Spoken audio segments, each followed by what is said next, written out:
Bak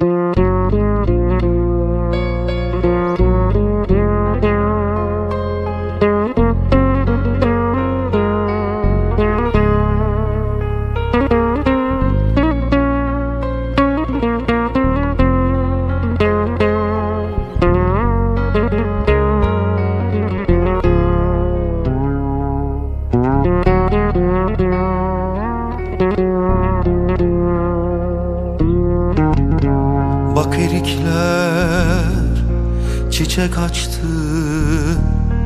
bahar geldi, sen neredesin? Bak bülbüller gülleriyle kucaklaştı, sen neredesin? Herkes mutlu hayatında, bir sen yoksun ah yanımda.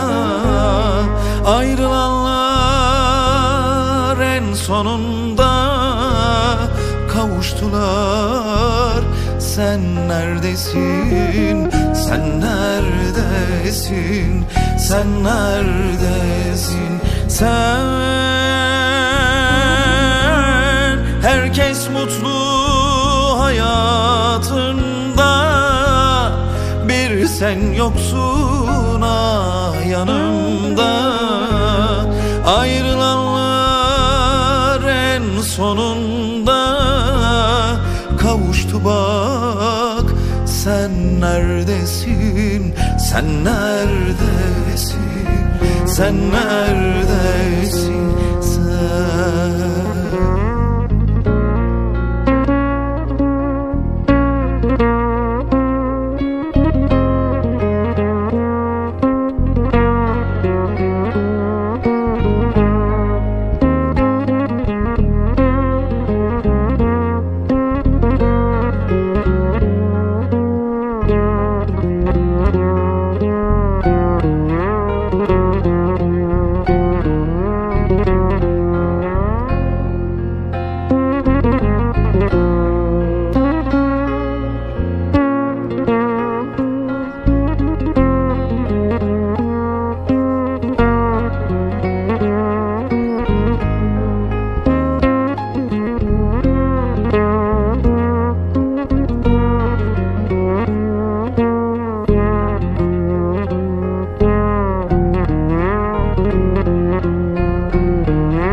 Gökte misin, yerde misin?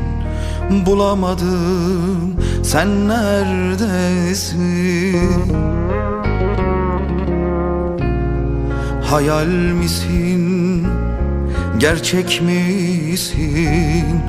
Göremedim, sen neredesin? Herkes mutlu hayatında, bir sen yoksun ah yanımda. Ayrılanlar en sonunda kavuştu bak, sen neredesin? Sen neredesin? Sen neredesin? Sen. Herkes mutlu hayatında, bir sen yoksun ah yanımda. Ayrılanlar en sonunda kavuştu bak, sen neredesin? Sen neredesin? Sen neredesin? Sen.